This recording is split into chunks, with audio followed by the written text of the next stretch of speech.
Okay.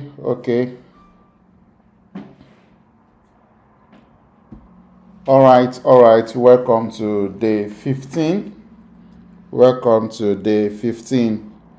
Um, please like the video, and if you are connected, type connected. If you are connected, type connected. If you are connected, type connected. Welcome to day 15. If you are connected, type connected. Um,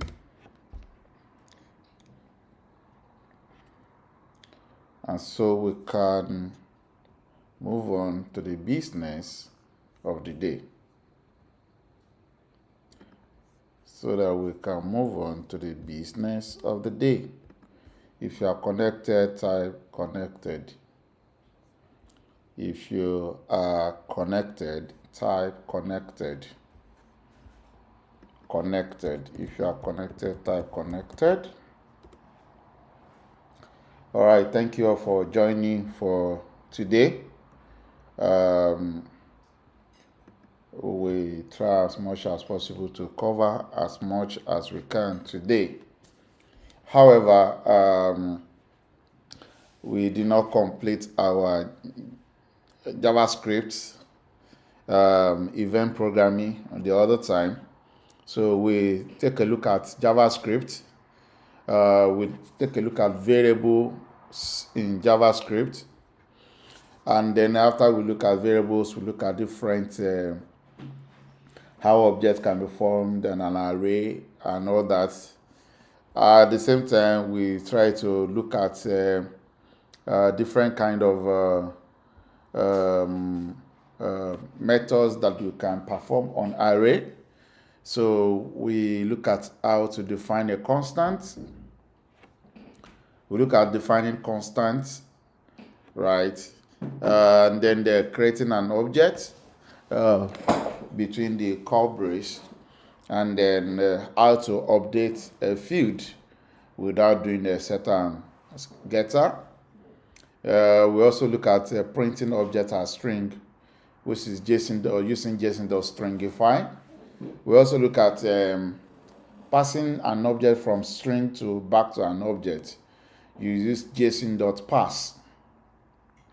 Right. So after that, we explore arrays, which is defined by just having angular brackets. And then there is a method to add to the array, which is push. So student.push. And we are saying that objects can also be constructed on the fly and push. So which is having this code brace. Then we look at how to do iterate through array. We look at the traditional for loop, where you have for let s equals 0 and that. Then you access each object from the array, and then they print it out using console.log. We also look at another loop, which is the for each. For each is simpler. It's a one-liner. Student.forEach, that is array.forEach.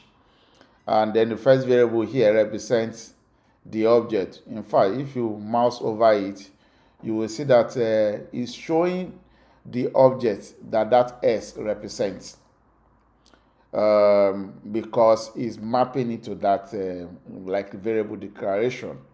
So if you go that,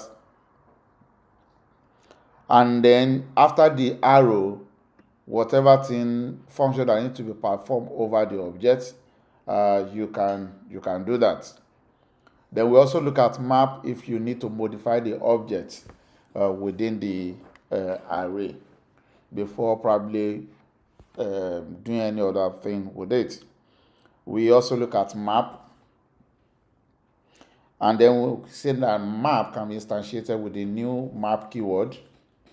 Example of country and capitals. And we can also do a get to get the content out of the map. In a way, you can also use an object to create a map. For example, we can have say cost and object equals to or state and capital. Let's say capitals equals to bracket opener close curl brace. You can also define a map like this, and then you can ask capitals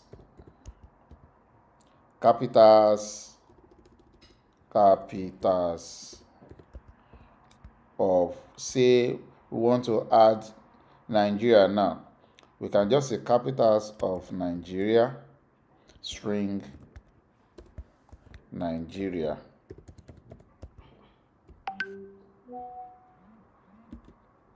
Equals to Abuja. That is another way to do map. You do objects, you open the curl brace this, and then you have like an array. So this one creates an entry in this object that is mapped to Abuja.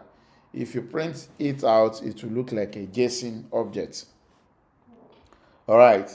So then I also describe what a global object or global method is. That is a method that that's a variable that is declared outside the function, and that function variable can be accessed. We have some function sum a b, and we say we are returning a plus b. We use calculate area. Here you don't need to define the data type. However, the compiler or interpreter will infer from the operation. Then I introduced us to, and I also said we can also do what we call default parameter. That is, when a parameter is not supplied, a default value can be set. If you look at the area, calculate area, if we say shape equals to 1, length equals to 2, breadth equals to 3 in the function definition, it means that if you call calculate area without these values, then area shape will be equivalent to 1. Now, if I do this again and say calculate area, and I put 3, what it means is that here shape will now be equals to 3, but length and breadth will be defaulted to 5 and 3. And if I add, say, command 7, it means that I've provided value for shape and length.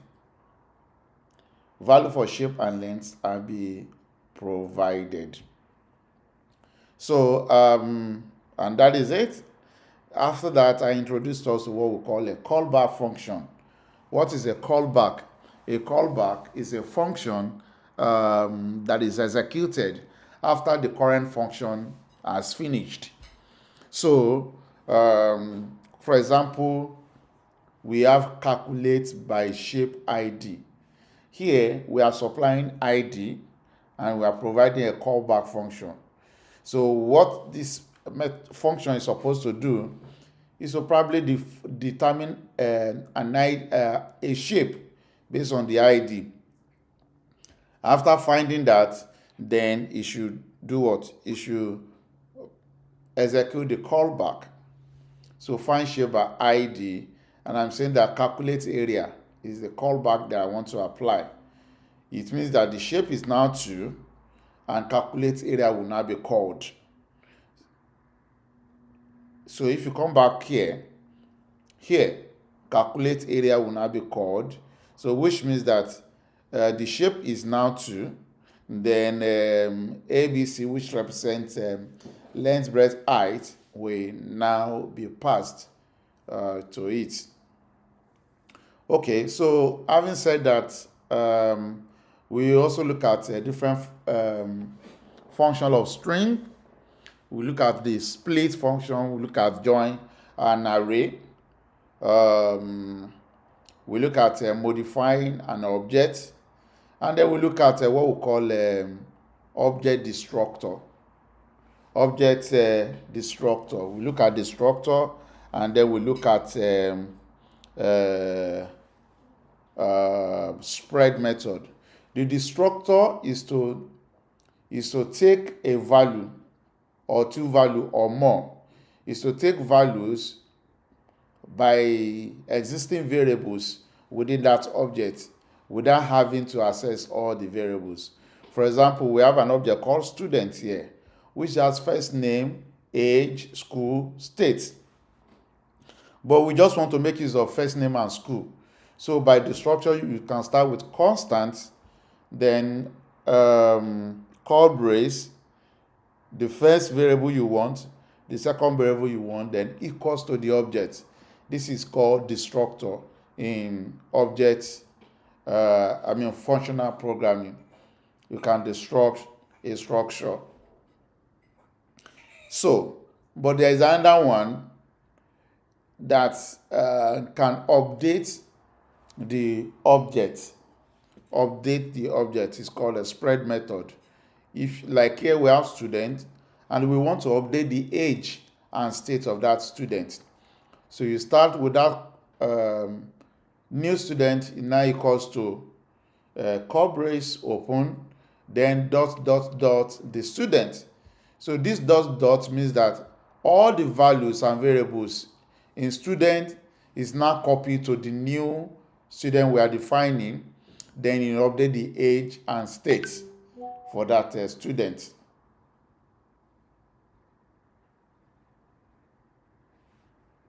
All right. So I think we left it at that. So today we will move back to our event programming. But before then, let's get ourselves introduced to. We had, if you go back to your menu, I think we have menu.html. Let's see. Menu.html.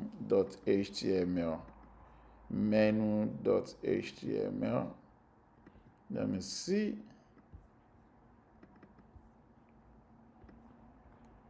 So in menu.html, if you look at it, we always have the head tag, but there's another tag that is called the footer.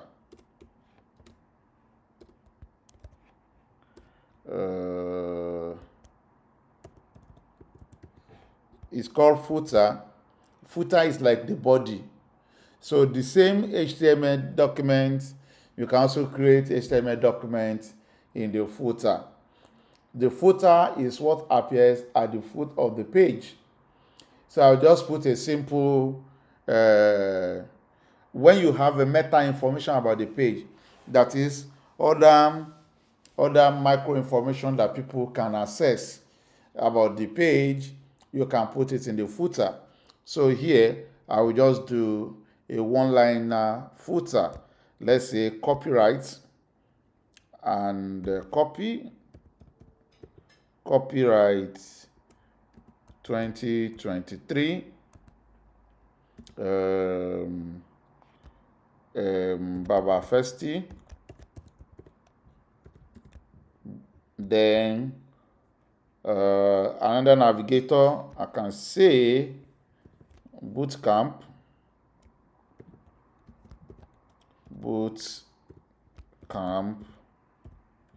and then other link, maybe I say check about us, and then videos, other information you want to learn, and then what is let's say careers.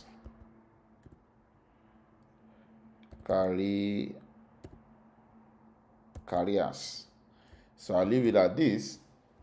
That's what is on our menu. So if you go to the menu, see, So we have body, we have footer, and then in the footer we are creating one liner. You can create another kind of HTML within that. For your footer, but I just want to put this macro information, and then let's use another CSS. Maybe here I will just say style equals to background color. I will put let's say gray. 1 2 3 4 5 6. Okay, so let's do this for footer. Then we can check the HTML that we get. Let's check the HTML. Let's check what we have for the HTML menu. Menu.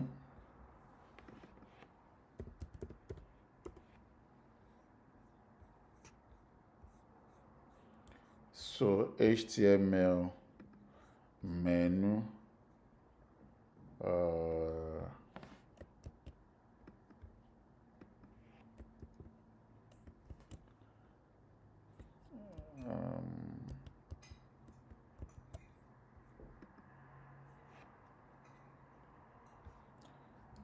So body, the okay, body, and I say height and percent.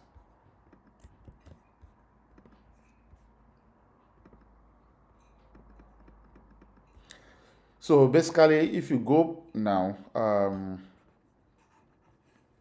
what I want to do, let's go to the Google Chrome, right?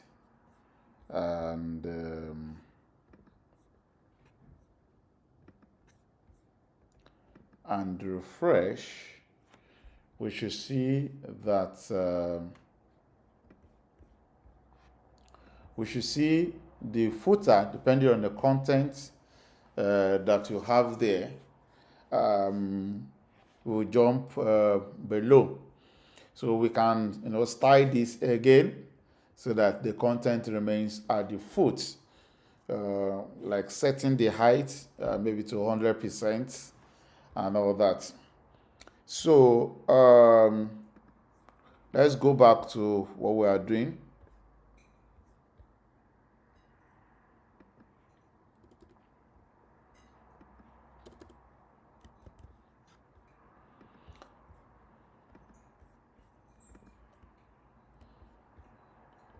Okay,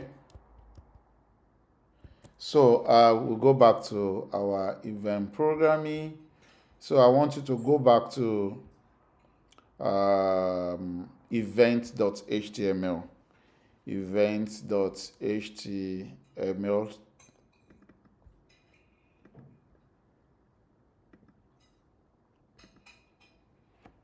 So let's go back to event.html, and here we look at we have a function called calculate.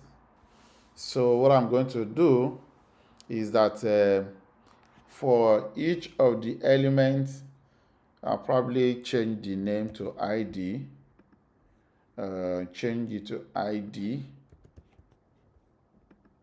because find element by name is going to return multiple, and when you return multiples, we need to get the first element. So we'll take a look at that later. We'll take a look at that later. So, but what we want to do currently is to just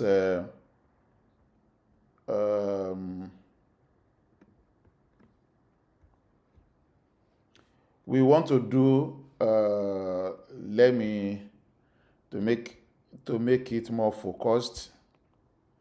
To make it more focused, let me remove the name for now.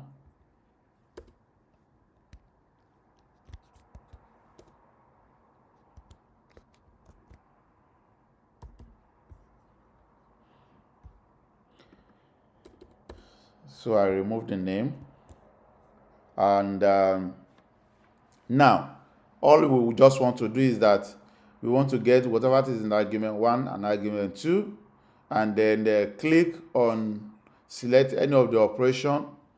Now after the operation has been selected, anytime we click, we want it to execute the calculate method. We want it to execute calculate method, and here this is what our calculate method is doing. So let's see what happens.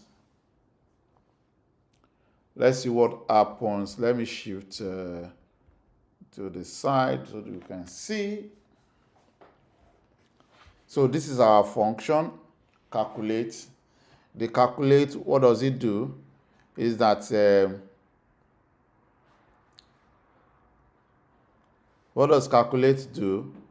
Calculate gets each of the field and their value now, and then perform a sum of them.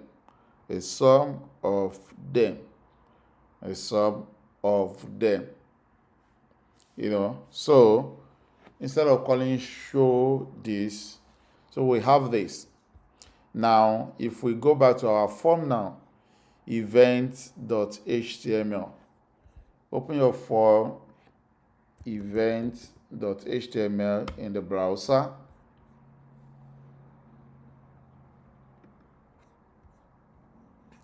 Event.html.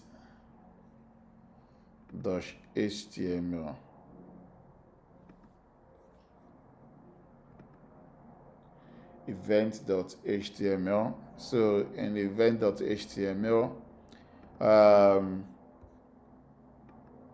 if you refresh, we have argument 1, argument 2, and then the operation to be performed.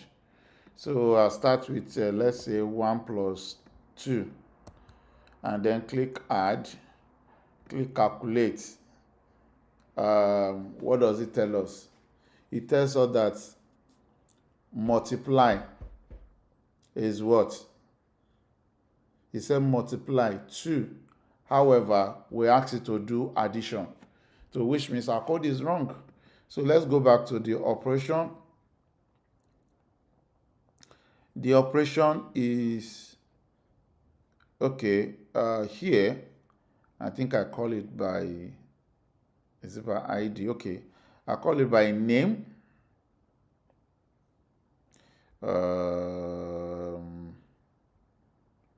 I call it by name, isn't it? So dot value, get element by name. Let's see what we got for dot value. Maybe it's even null. Let's see, name of 0 dot value.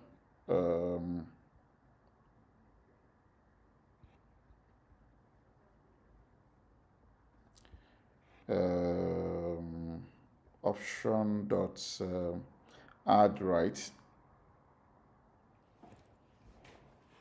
So option dot add, that will give us a dot value. I think we should try that. Let's write the code.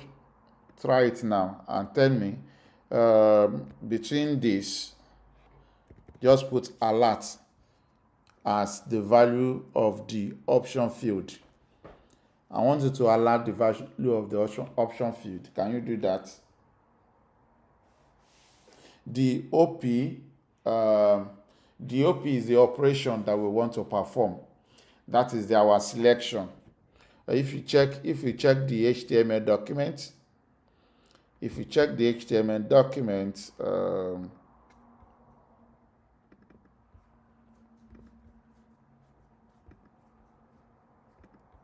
if you go back to the HTML, you will see that we have OP, OP,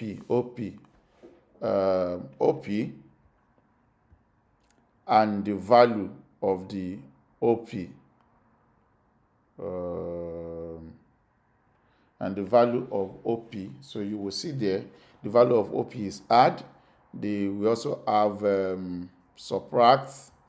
And think here, I think I'll use this one as name.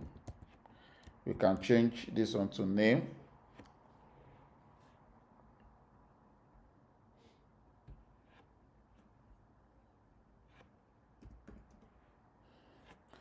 Change that one to name and alert it. Can you do that? Let's try that. Let's try that. Let's try that.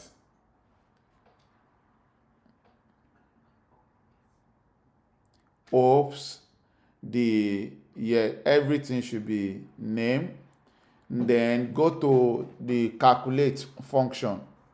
In the calculate function, alert the value of OP. Alert the value of OP. Tell me what you see.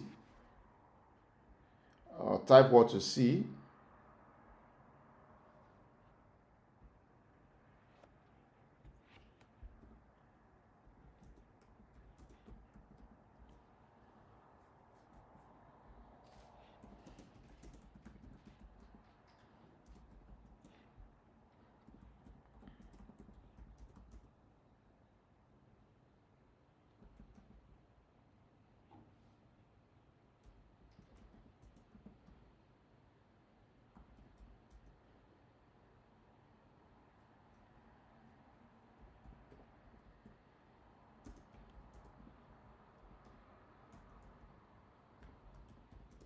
I'm waiting. Type what you see after you alert. Type what you see after you alert. Type what you see after you have alerted. Calculate area. Calculate area.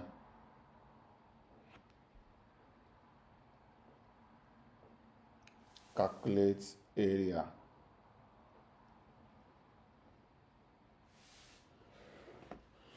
Okay, so I think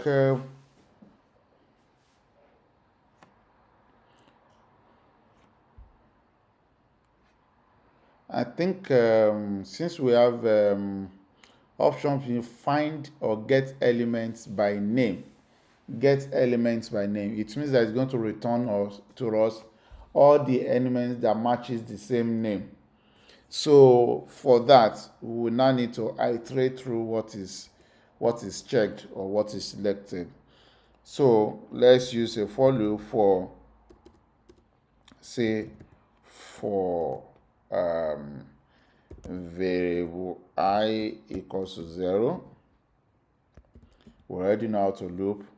And here option, instead of calling the option fields, let's say option fields now. Option fields dot length x plus plus, right? Okay, I plus plus. Now here we want to determine what is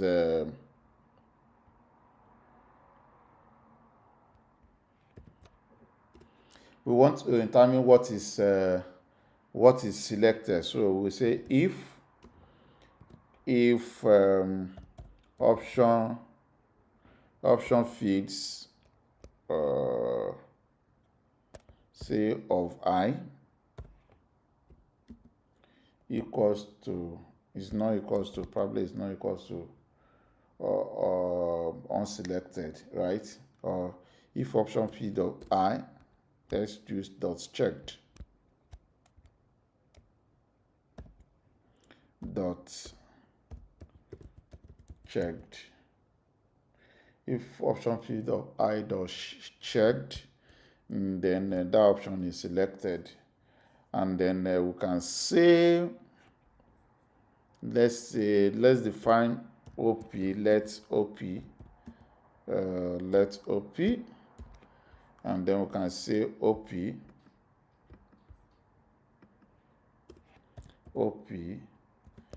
equals to, say, option field of I dot value. That will give us op.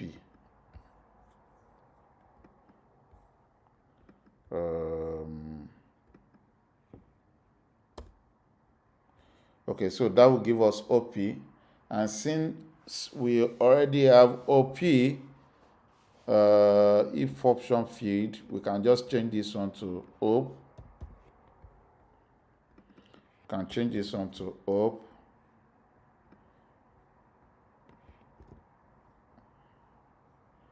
Right, and we can try and test again. Let's try and test again.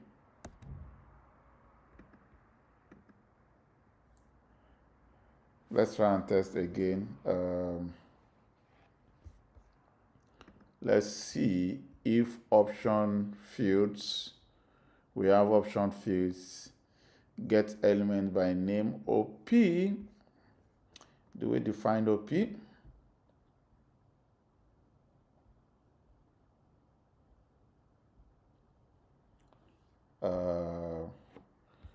op, let's see if we have defined op.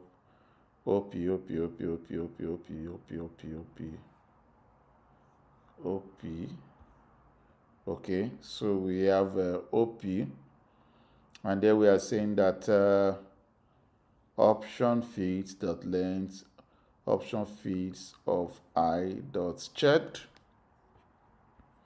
and then op equals to, maybe we should add check first to it. Where is it? Checked equals to false.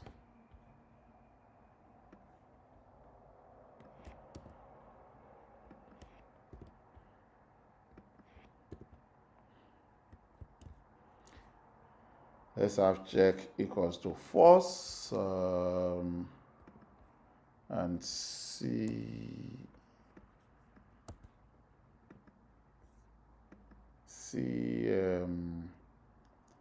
property of undefined line 45. Let me take a look now.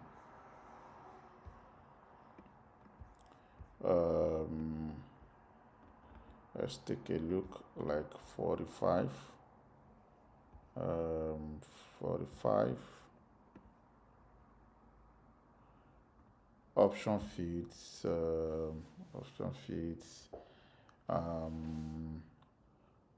document.get elements by name, dot checked.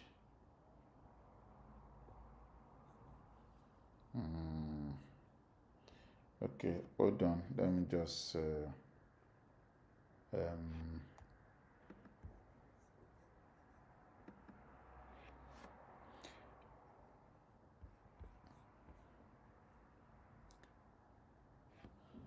okay, so if it is checked, then we can assume that it is selected, and then if it is not, so let's see whether option field, let me say console.log option fields,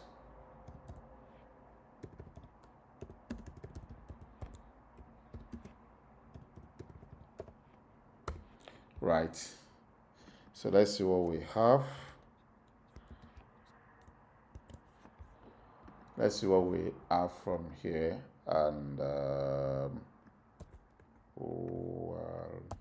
two. Okay, so we have three option fields. Okay, we have three option fields. Dot checked. Okay, for variable I equals to 0, and then I less than option fees dot length I plus plus, then we can say that this is what we have. So if you refresh your page, let's take a look at it.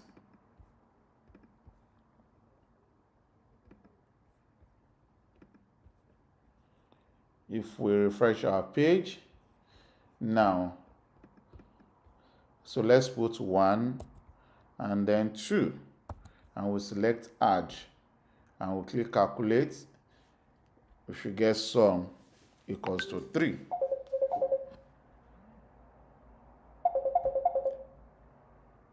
Sum equals to 3. We should get that.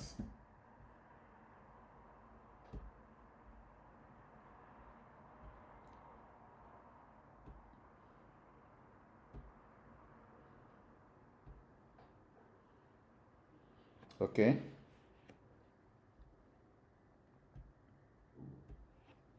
All right. So we should get sum equals to 3. Let's do subtract, and we have 5 and 2. Says subtract is 3. Let's change this one to 1. Subtract, so we got 4. Let's try and do multiplication times 8. We are supposed to get 40. Multiplication 40, so we got 40. However, that is step 1. Instead of doing a lot, let's print it to the screen.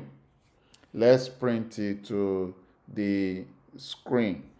So let's create another panel called maybe results.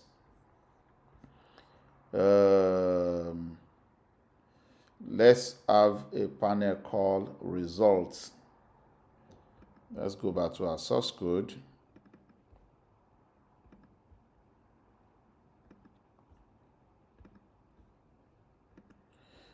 So we want to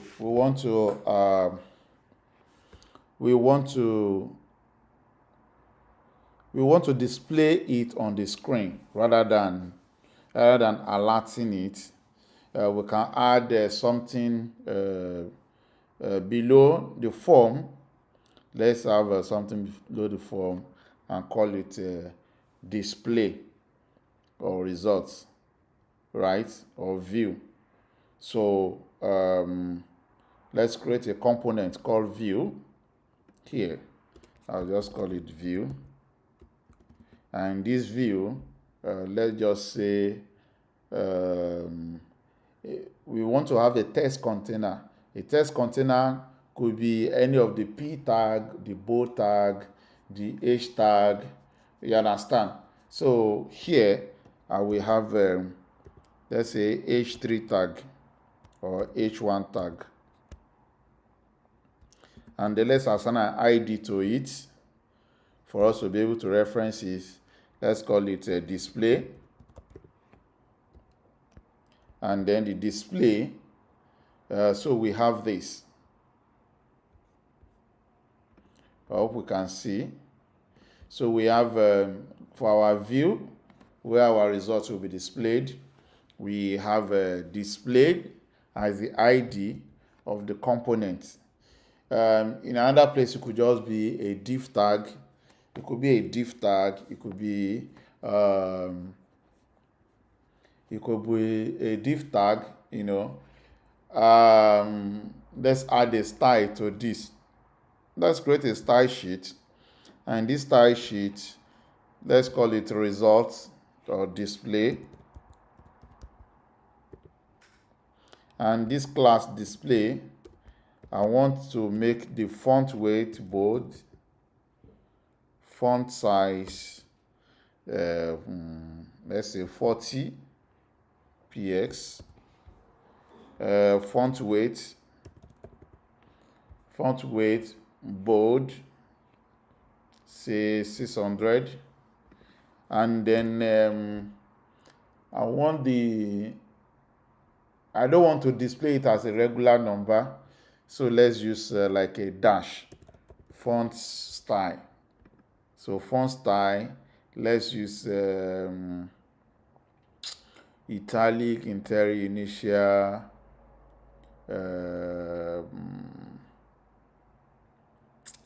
I'm seeing what we should use. What can we use? Oblique will be too, we can play around that, so let's come back to the style. Right, let's come back to the style. So here we can go back to our panel and then say the ID is display and the class equals to display. Now we have that. So we have class equals to display.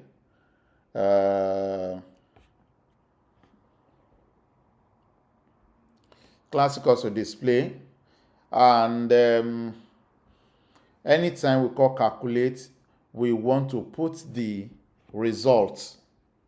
We want to put the results in the display tag.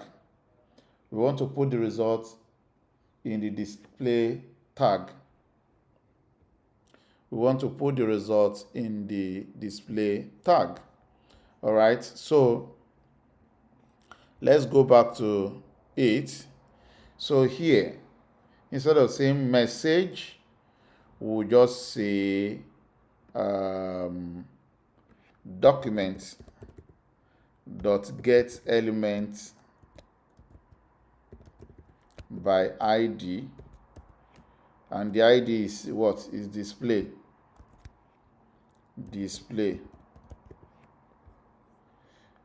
So here we can just say, instead of repeating it for everything, we can do like we did here. Let display equals to get element by ID. But because this is this is not an input feed, so we cannot use value. So what we're going to use is what we call inner HTML or text. Inner HTML or text. So let's try text first. So we can say display dot text equals to this. And then display dot text equals to this.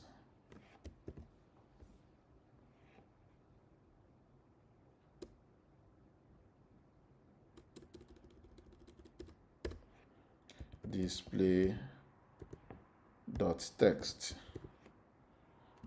equals to let's just say the value without saying operation,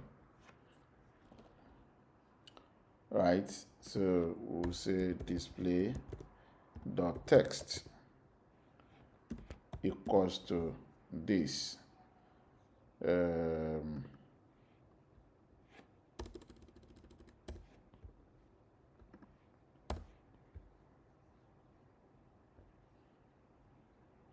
Else we multiply them, say display dot text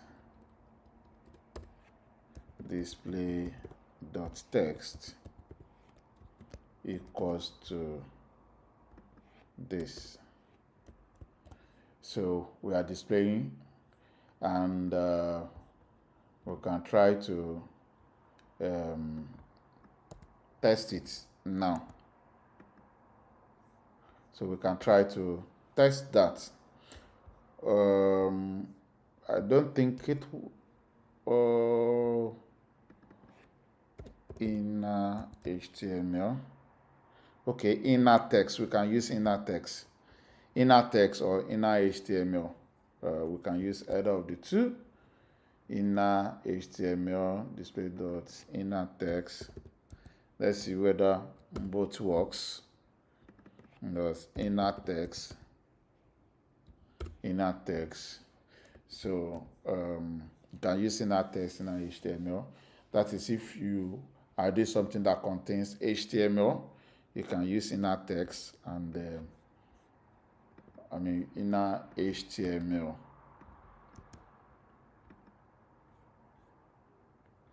So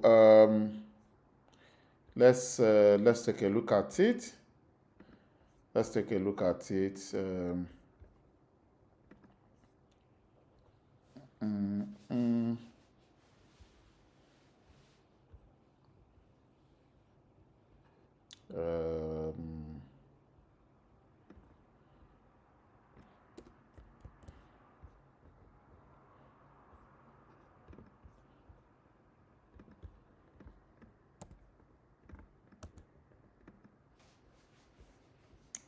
Okay, let's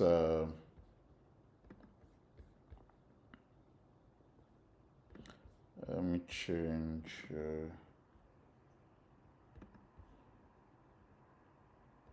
this and then we have so we refresh. So if you check your browser again, let me see whether I'm projecting the browser. If you check your browser and refresh, we will now see that if we say this is 3 and this is 5 and click add, we're going to have 8 displayed. We're going to have H display, and if we say 5 and say subtract, we're going to have 0 displayed, and if we use multiply, we're going to have 25 displayed on the screen.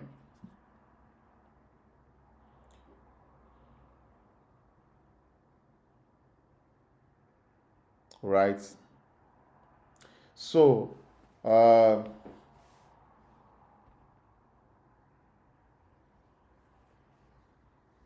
no, you use document.write when you want to write an HTML to the screen. So when you use document.write does not stay on a static page. It keeps writing each time. For example, if the first answer say is 10 and you click subtract and it's supposed to be 0 will be written under 10, and when it's 25, so you have 3 lines of text, which is not what we want. When you want to have a data that is continue to be added to the page, that's when you use document.write. But when you want a specific portion of the page to be re-rendered, to be changed without reloading the whole page, then you have to use inner HTML or inner text to replace the value. So that's pretty majorly what we want to do today. So next is that, assuming that we now have the whole form like we had before, we add the name, right? So the next thing we want to do is that we want to write validators. We want to ensure that the user, we want to ensure that the user does what? We want to ensure that the user inputs the name and inputs email before any other thing needs to be done. So input name and input email. How do we do it? How do we do that? How do we do that? Can anyone suggest based on what we have learned so far? Based on what we have learned so far, we have a form. Okay, let me refresh the form. Now this form has name, it has email. Now before the calculation function can calculate, we want to be sure that you have put name and you have put email before you start performing calculations. How do we do that? How do we do that?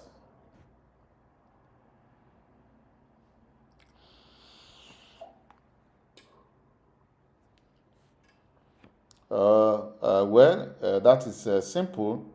A way to achieve that is to ensure that something is typed into the name field, something is typed into the email field. How do we know that something is typed?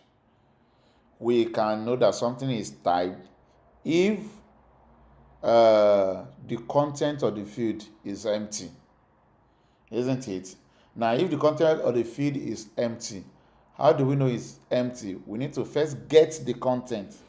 And if the content is empty, that is space, or just empty, that is the total length of the content is 0, then we know that it is not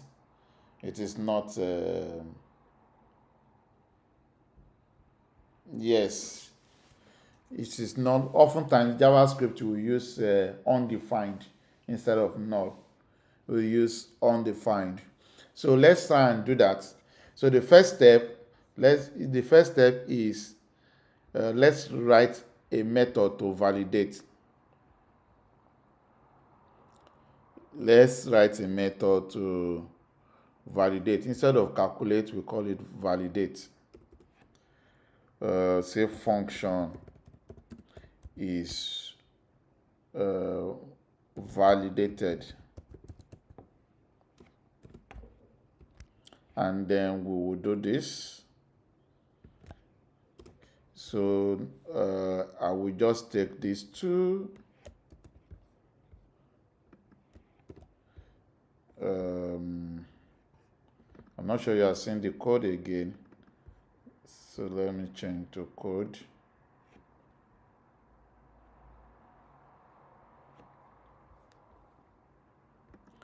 Let me change to code. So and then so here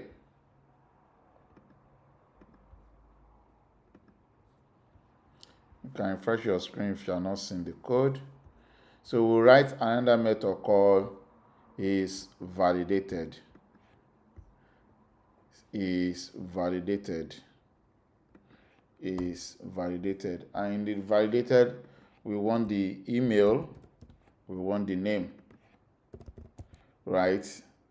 So say name and then email field, name field. So we'll say that if name field dot value equals to, or even if name field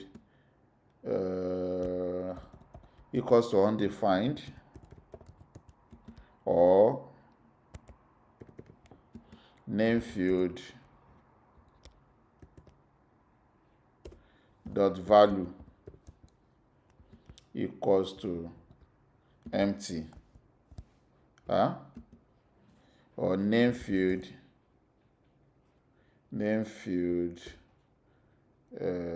dot value dot string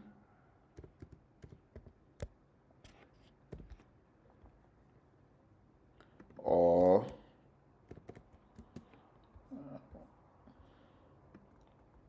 I hope we can see it.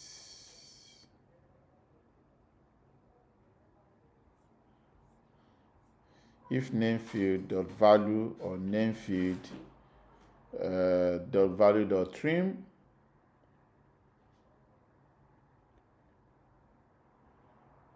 dot value dot trim dot length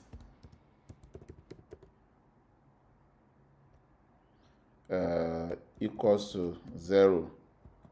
So those are 3 different ways we can say.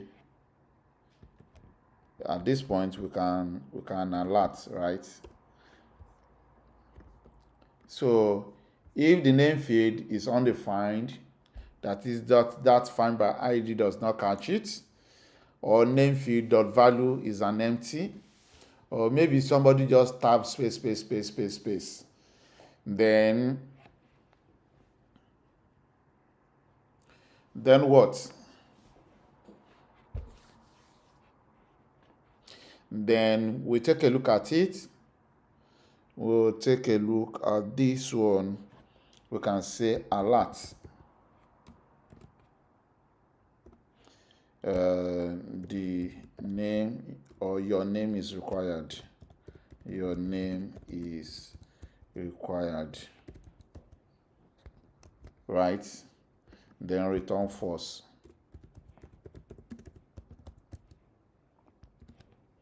Return false. So we can do the same thing for email. So I'll just copy and paste. Here it will be email field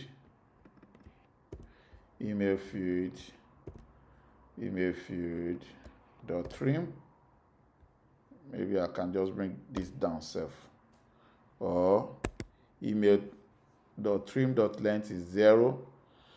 Besides, how do you know that email is entered? What's the main thing you will test? If you do email equals to without using let,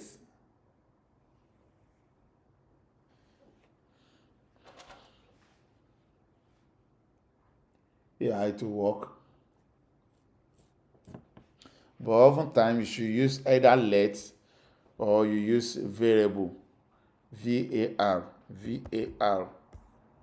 You can use var or you can use let, either of the two, to define your variable name. However, so if you do email field, we'll say your email is required. But before I can otherwise return true.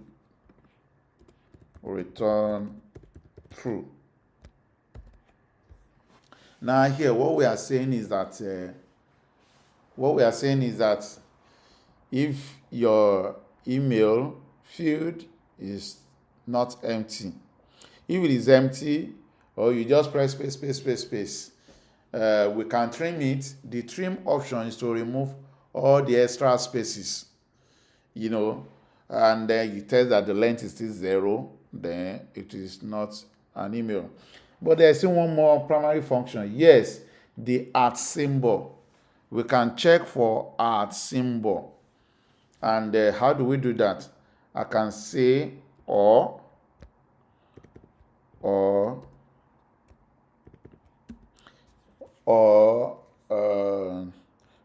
there are different ways we can text.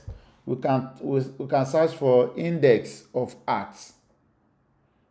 We can add index of @ symbol, or we can split by @ symbol and find the length. So now index email field dot value dot index of @ symbol. When it's indexed, when something is not in the string, the index is always -1. So equals to -1. So this will capture everything. So we have is validated method, and this our validated method. We are testing that email field is supplied and the name field is supplied. I think there is an error here. This should be name and this should be email. Okay, so then if any of these conditions are not met, we return false. If they are otherwise, we return true. Then here in our calculate method, we can just call this first. If not is validated. If it's not validated, simply don't do anything. So say return. And that will have been put in the other method. So if not validated, if it is not validated, return. Don't do anything. Don't do anything. Is that fine? So we are going to, okay, so let's test this. Let's test this. Let's test this.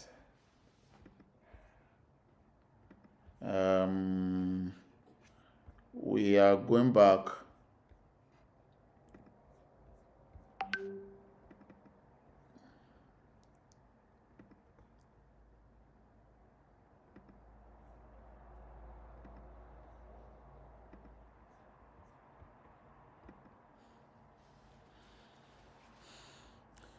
Okay, so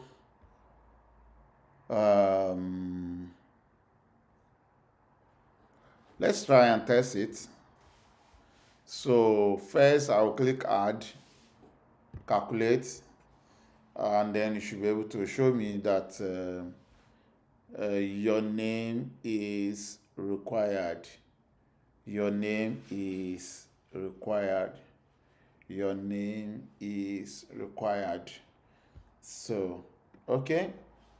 Then let's put my name. All right, email. Let's try again. That's the first condition of the email. It is empty. So you say email is required. Let me type my email, Festus. No, the second one is we use empty spaces. So I'm going to press multiple empty spaces and then press again. You see, say my email is required. Now we are going to go back. We are going to go back and then put the email again and then calculate. Still say email is required. Now let me put gmail.com and then let's calculate. You see, say email is required because there is no @ symbol. So we put the @ and then we get 0, so which means it passed and get to that, and we can have this and can have this. So if we click calculate again, we have 70 subtraction minus 50 multiply 600.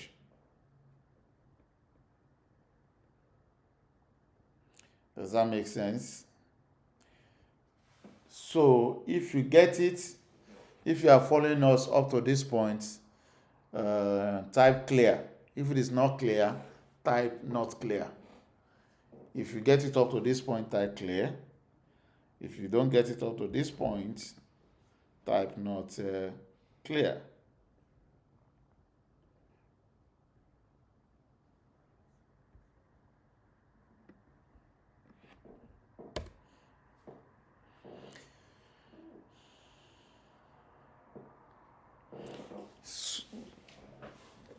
Clear. Okay. So there is one more thing I want to also do. instead of the H1, let's apply the class that we have. Instead of the H1, I don't like where the 600 is jumping to. Can we rescue it? Can we rescue it? Can we rescue it?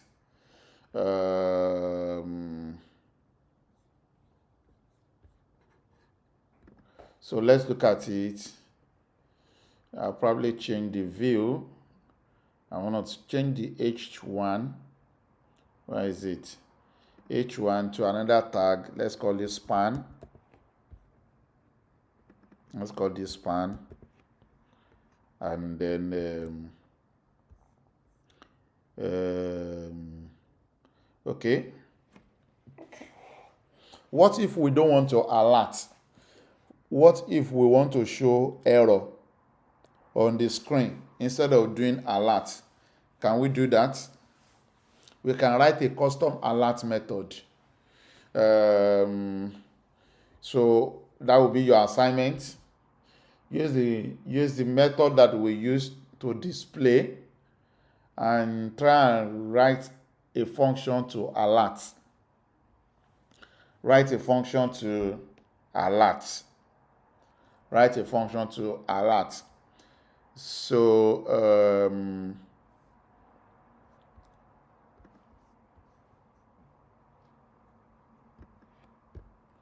write a function to alert.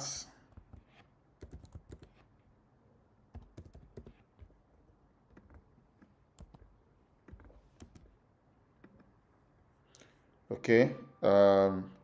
So if we say here our class equals to display, right? Say display results.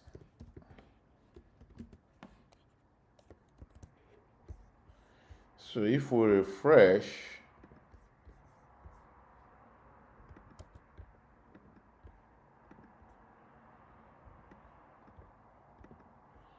we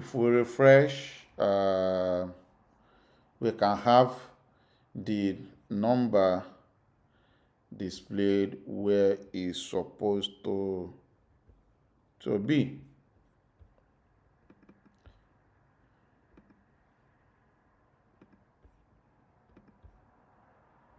So here, say my name again, Festus, and I have that email,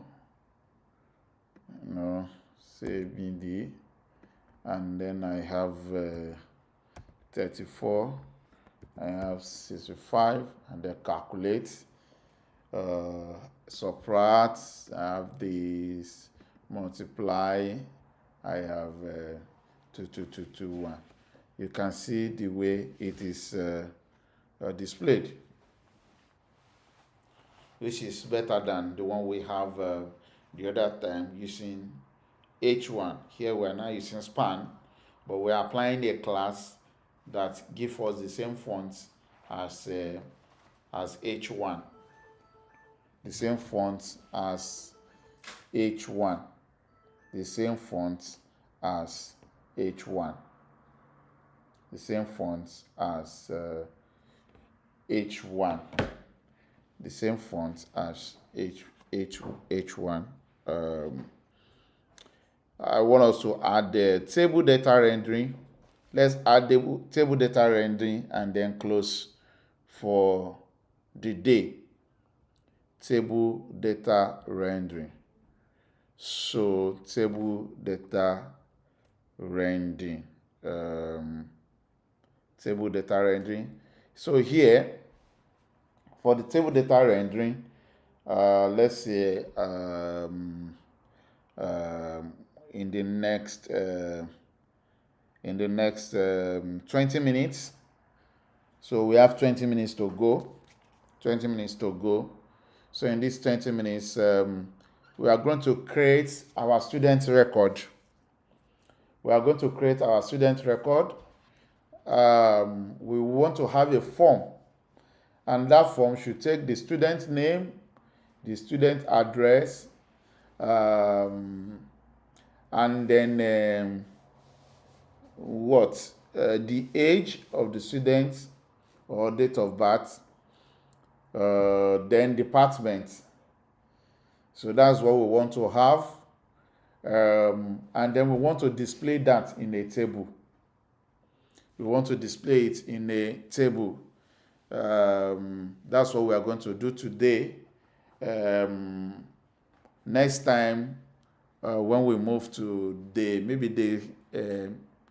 17, maybe day 17 or day 18, we are going to look at how we can fetch from database and display it.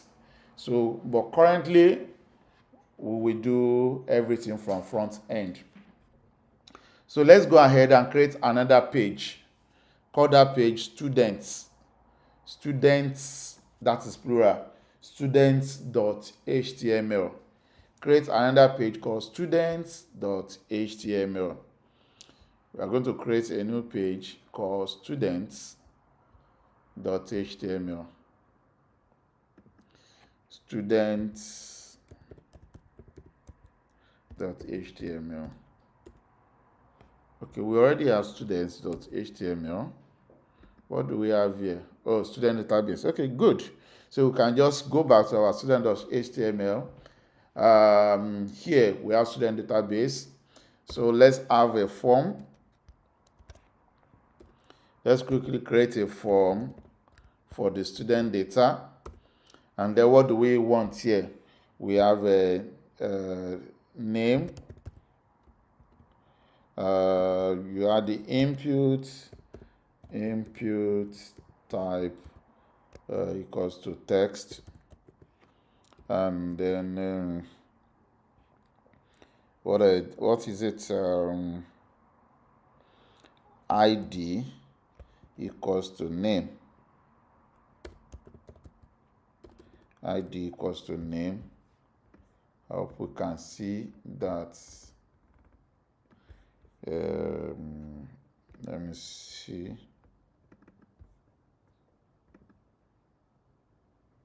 Yeah.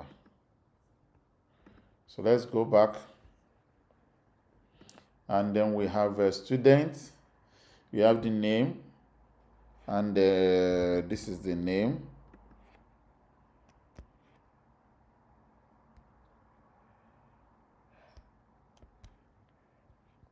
So let me quickly duplicate this so that we can move fast.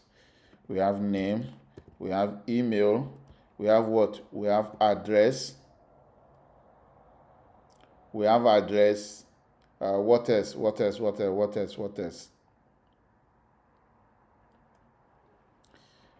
Students. We have name, we have email, we have address. Let's say department.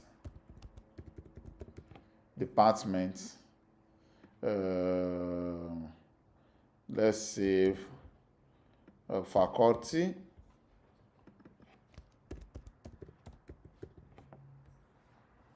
And then let's say we have age, right? Age. We have age.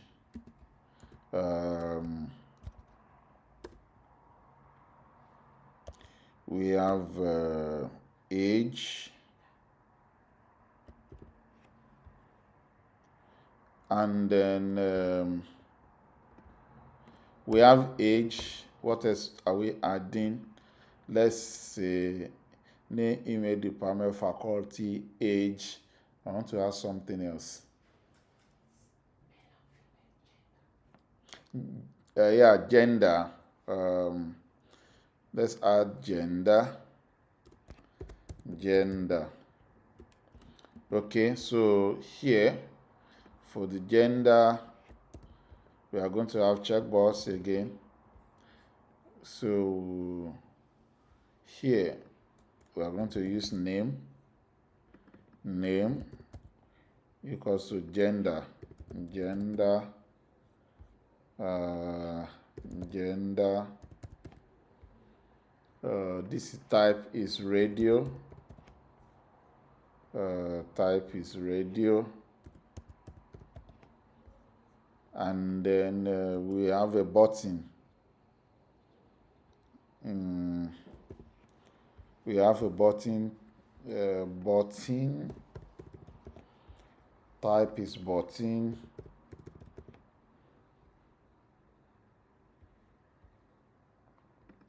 And the ID is add, and then add students or add record.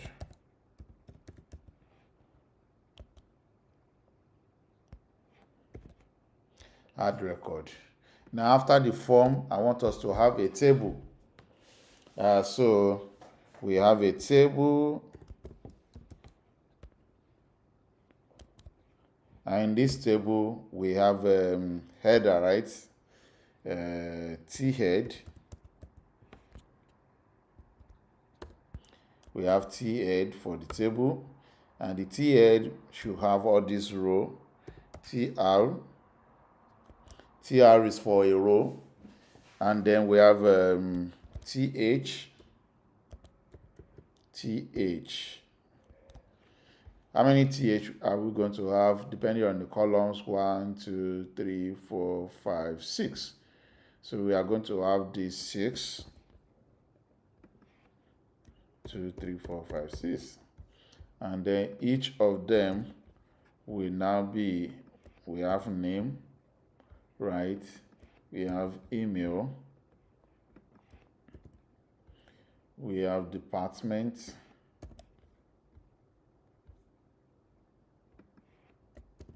We have faculty.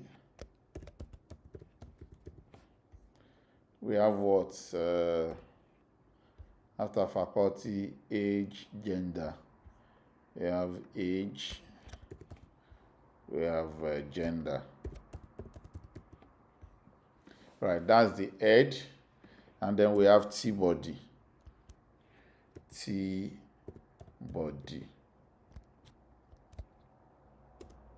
And T-body, so we have ID equals to, let's call it records. We'll call the ID records. Now this is an empty table, and then we are supposed to have TR here too. TR. So TR, and then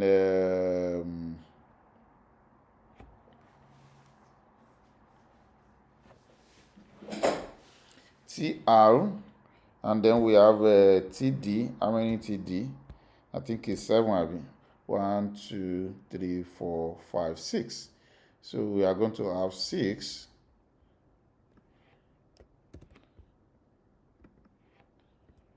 2, 3, 4, 5, 6. And this is we can have the name Shegun test at email.us, and then we have department sociology, and then we have faculty political science, or what? Social sciences. And then we have let's say age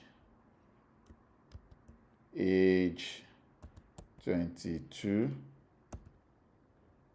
and then gender F or M.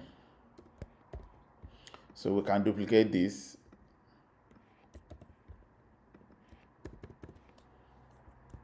So we can duplicate this.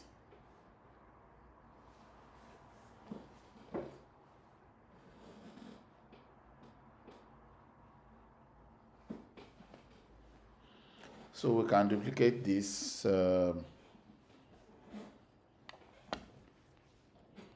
then we will see this. So if we go back to check this, this is what we are going to have. We have 10 minutes more to go. If you have 10 minutes more to go. So if we go back to check this,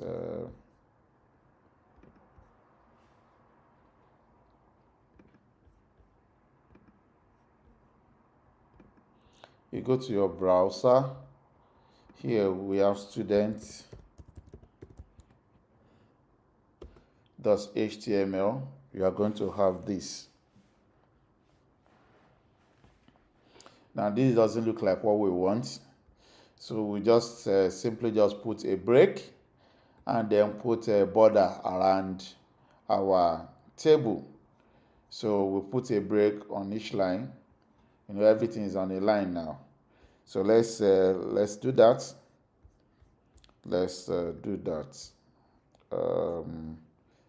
We put a border around our table, and then we put a break at the end of each element.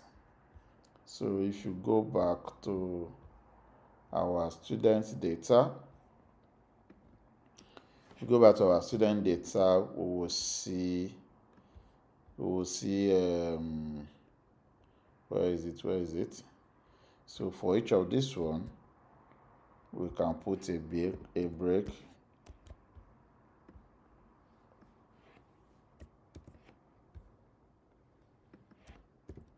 We can put a break.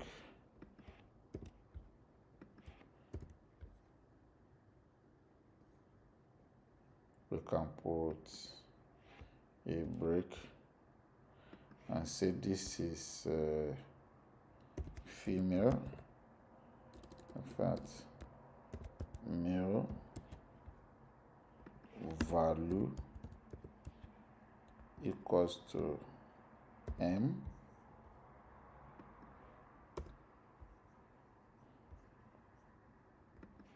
This is female. And we say value equals to F.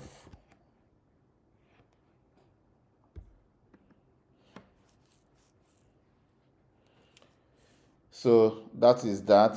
But for the table, we can update the property of the table, and then we can say border. Say border equals to 1. So let's use 1 as the border. Then cell spacing equals to 0. Cell padding equals to 0. Cell padding means a kind of padded space that needed to be added. So if we do this and we go back to our HTML page, what do we see?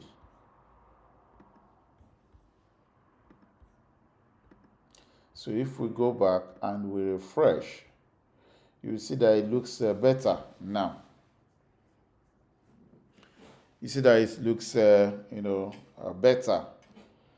We just leave it at this so that we can wrap up here. We can say that even the table, we can say width is 100%. Width equals to 100%. If you want the width to feel full, the whole table, just add another stuff called width equals to 100%. Okay, so that is our table, right? But what we want to do is that we want to create a dynamic table. We want to create a dynamic table. So let's go back to our source code. Here, I'm going to delete all these records, everything in the body. And but the body has a record tag, isn't it? Okay, so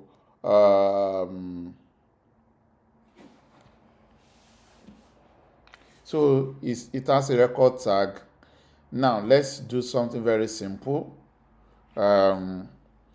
We already have a JavaScript. We have a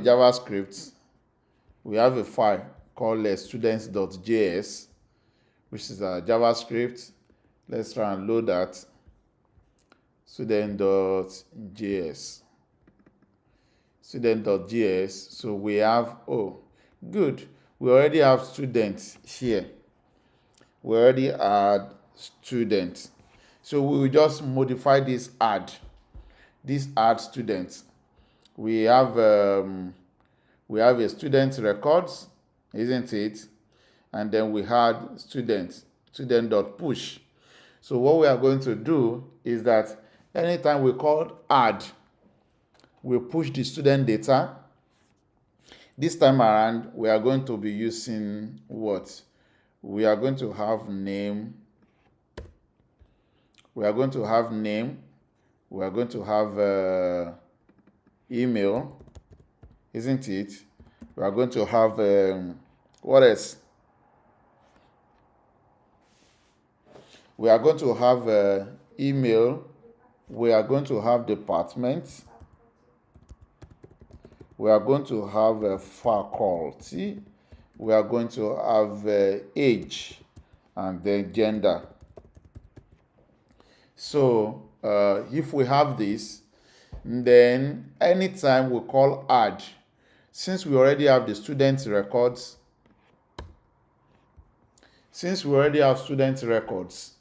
student array, the student ID should be, let's make it the array size. So let's say let ID equals to this one, students dot length plus 1. That will be the ID. So we can pass the ID as ID here. So we have ID. Okay. Sorry about that. Let's go to the code. So sorry about that. So you can refresh your screen. It should have been displayed now. So we have a method called add. And then we have for this add, we are pushing the student records. We have matric. Here it's not in matric. We have a name. We have email. After email, we have department. We have what? We have faculty. And then what? Age and gender. That's what we have for students.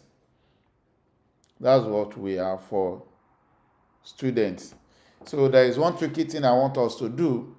I want us to, once we have the students, we can say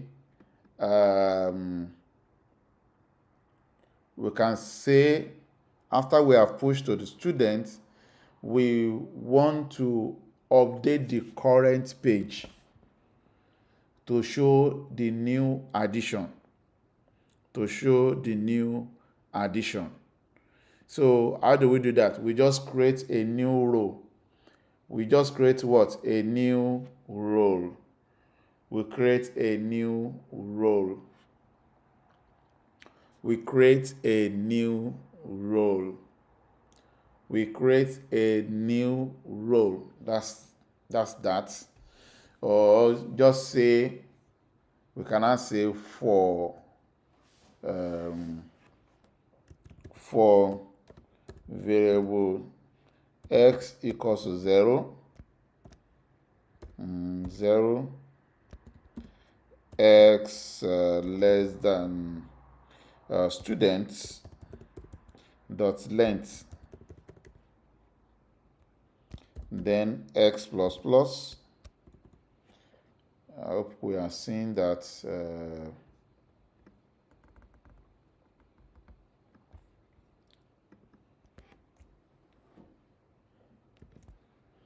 S plus plus, right? So yes, S plus plus. So what we want to do is that we will create a string. We add all the string together. So let's say the data. Let's data equals to an empty string. There's a better way to also do that. So let's say data is empty string. Now we will iterate through the list of students and create a new role. So we say data equals to data plus our new string. This is our new string. And our new string, let me also tell you how to add a parameter to a string. You can use string plus, and then you can use what we call a parameter placement. We can do parameter placement. So instead of saying name, then plus name, then we have then you add address, then plus. We can do what we call a string parameter by using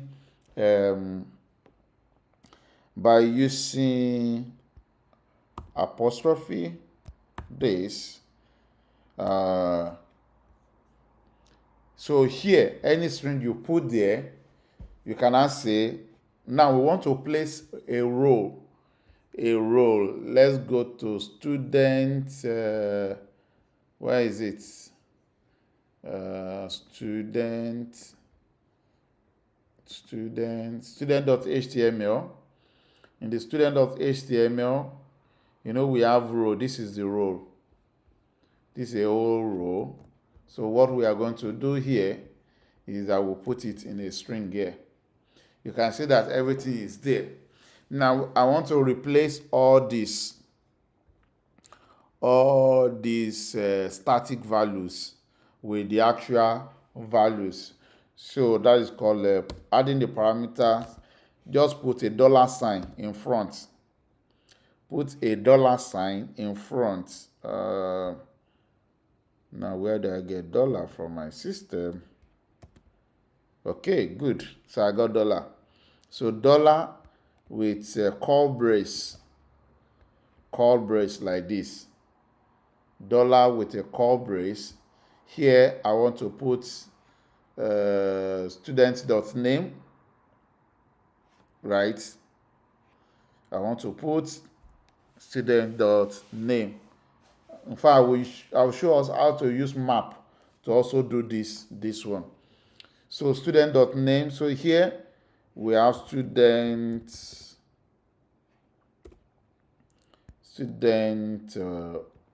of x dot name.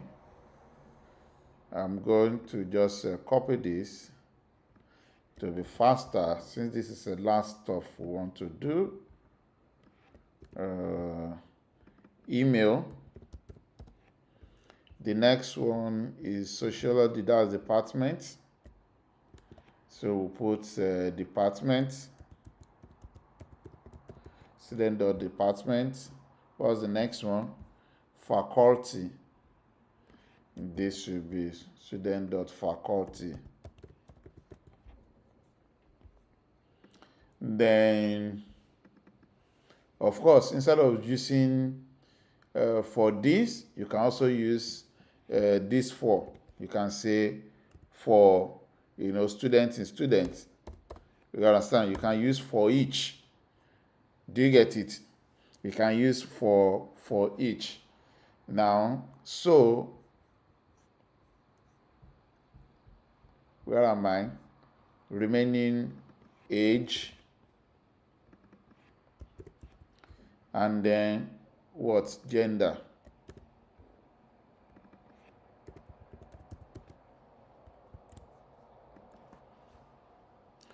So we append all this to data, and then we will now display this on the screen by using documents dot get element by ID.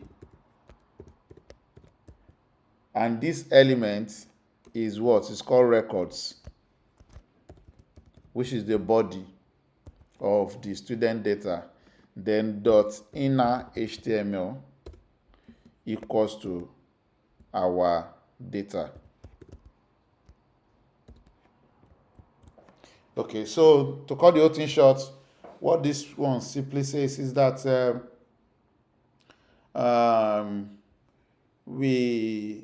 every time we add a new student to the record, we do this. We push it to the records, and then iterate through the records and add it to the table. So here we are going to remove this completely. Now we have already imported the JS at the top right. So we have ID name, ID email, ID department. So we have ID faculty,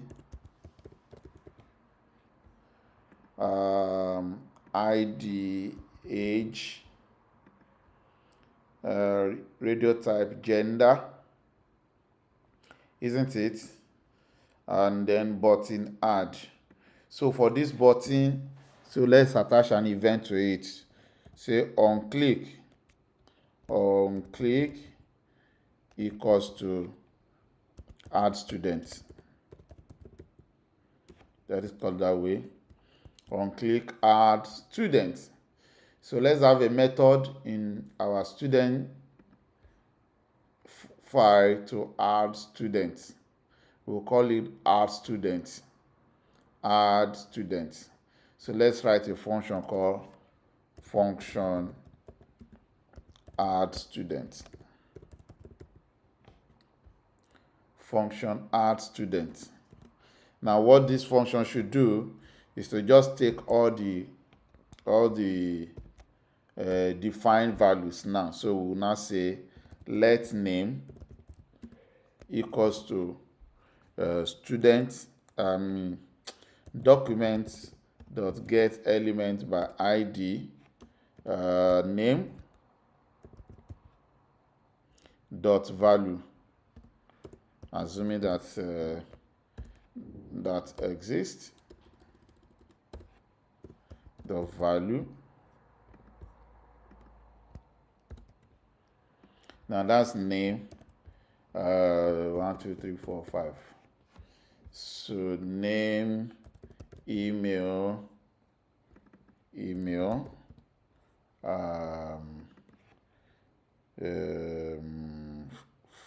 department,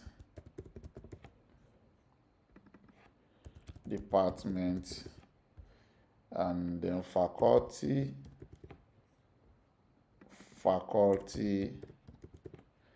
and then we have age, and then we have what else? Gender, and then gender. Okay, so we have this. Have you gotten all this value? Then we can call the add method that we had before. So we'll call this add method. we'll just call the add method. It's as simple as that. So we'll call the add method.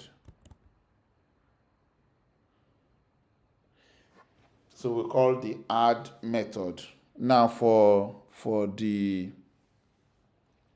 gender, this doesn't work. So how do we handle the gender? We can go back to what we did in our event.html. How do we get this option that is selected here? So let's just say this is gender student.js. So it's the same is the reason we put separate method. So we say gender is document by ID gender. So we document by name, find elements by name. We call it gender. I guess we will be able to see this.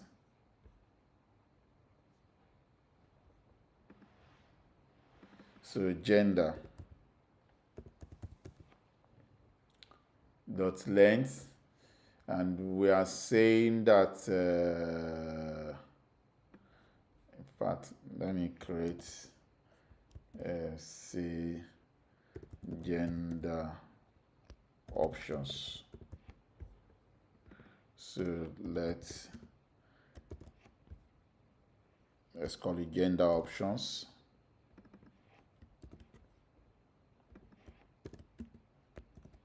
So we have gender options equals to document.get elements by name. You know it's pluralized because we are using name. So gender options. So we can say gender options dot length, and then gender options of I. Then we can now say gender equals to gender options of I dot value, right? So let's gender, let's define gender that way. Okay, so let's try and see whether this works. Let's try and see whether this works. We are not going to do validation, but we'll just run it as it is and put any data as we like there. So if you refresh, you will see that the table is empty. All right. Student JavaScript line 11. Okay, there's something wrong there. What is in line 11? Okay, let me quickly check what is here. Line 11. Okay, we called this. We called add. Let's remove this. So if you look at it, now let's try and put any name there. We'll put any name, put any email, put department, test department, and then faculty, any faculty, or sociology, or social science, right? Then age 28, then male, and then we'll click add. You can see that the record is added. So let's try again and say Shade Doni, and say bt@yahoo.com, and department is computer science, and then faculty is mathematical science, and then age is 33 and it's a female, and we'll click add. That should, if you like, just click add. Let's say Philomena,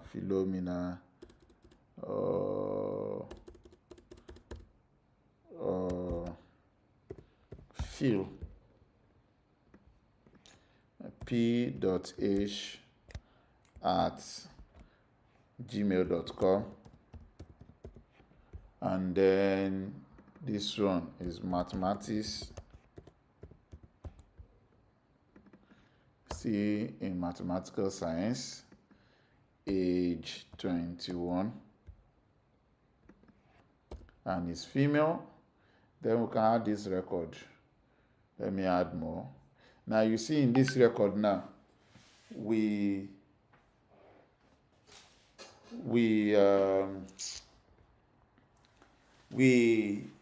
we click add, we add it to the collection, and from the collection we iterate through whatever thing that we have to load this.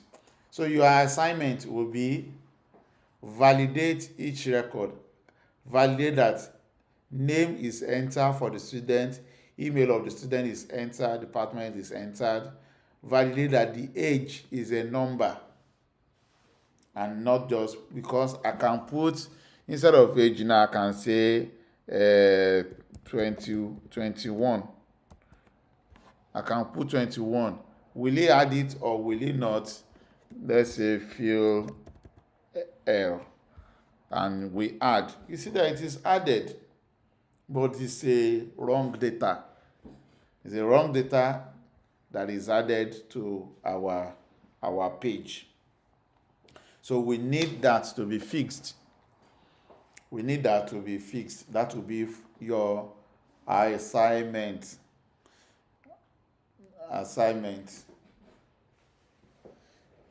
So let's we are going to end it from here.